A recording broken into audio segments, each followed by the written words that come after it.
the midpoint of the Big Four conference, the general air of goodwill that marked the opening continues. Russia's leaders still show the energetic amiability that has marked their excursions beyond the Iron Curtain, despite a steadfast refusal to make any concessions to President Eisenhower's proposals for agreement on German reunification and European security.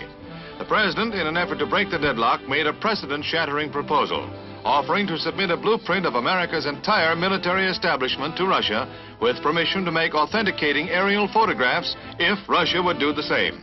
The high point of the conference to date, Ike's action followed an earlier informal incident, which in its way did as much to prove his sincerity and goodwill. Just doing what comes naturally, a habit rare among the world statesmen, Ike ducked into a toy shop to buy presents for his grandchildren, incidentally leaving his startled Secret Service bodyguard behind. The true diplomacy of international friendship in action.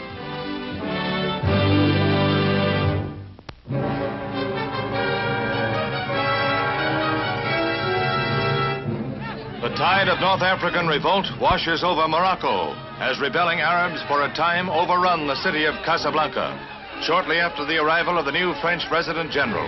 In an orgy of destruction, whole sections of the city are set ablaze, completely overwhelming the efforts of firefighters whose only resort is the ancient bucket brigade.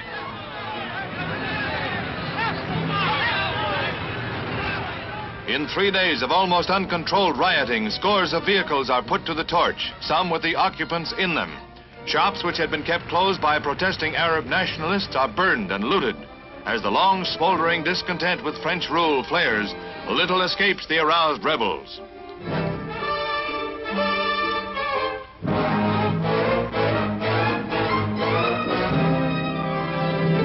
"80 persons die as rebellious Arabs attack Arabs loyal to the French, who declare martial law and rush in troops from France and other colonies to quell the uprising.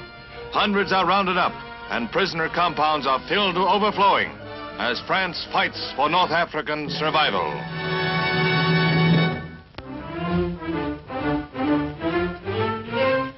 Russian agricultural experts visit a typical Iowa farm, continuing their study tour of America's corn and hog belt.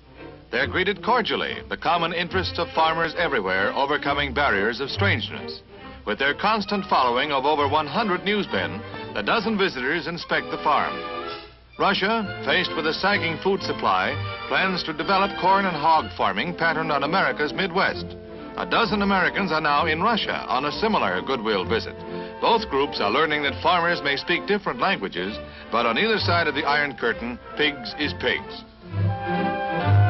But there's a lot that's different, such as the super-duper sundaes and sodas served up at a typical dairy bar. Scorching summer weather doesn't bother the curious crowd outside, or the Russians inside, eating in air-conditioned comfort. Russia was never like this, Tovarich. Moscow skies are filled with the first public display of Russia's newest combat aircraft, startling Western observers with their quantity and quality. The Reds' big surprise was the Bison, their first intercontinental jet bomber, judged the equal of America's best. It's believed in full production, as are the smaller multi-jet attack bombers rated on a par with our first-line Stratojet bombers. New combat helicopters appeared in large numbers, further evidence that Russia's engineering skill and production ability may have been seriously underrated.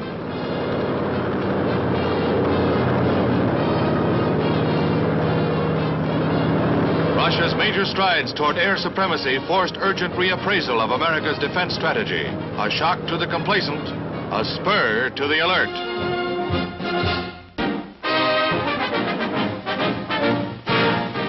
The 9th day of the Tour de France world-famous bike race brings the greatest challenge yet, the lofty hills of the Maritime Alps. There's work ahead, uphill work.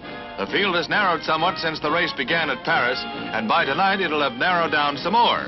This is the acid test of stamina and endurance. They made it. Well, most of them, getting a big hand from crowds along the way. They're over the hump, cooled by mountain snows. A nice, easy coast down to the Mediterranean coastline at Monaco. From snow to palm trees, and a sympathetic fella with a hose. Inside and outside. Real cool, man. He's been leading the pack all day, but another speedster overhauls him in the stretch and nips him at the finish. C'est la vie. That's life, brother. Here come the bulls, and there go the people. Mix thoroughly in crowded streets and you have the folding of the bulls, ancient sports ritual marking the feast day of San Fermin. To fold bulls, you round them up and drive them to a corral in historic Pamplona, where bulls are raised for the bull ring in Spain. In this country, we do it with autos and call it jaywalking.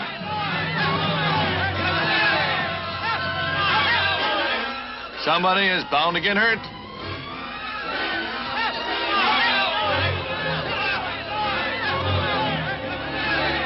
Bull pins boys to wall. Pin-up boys on the horns of a dilemma. But this is not the end of the tale. That comes to a mad, merry, maniacal end in the arena.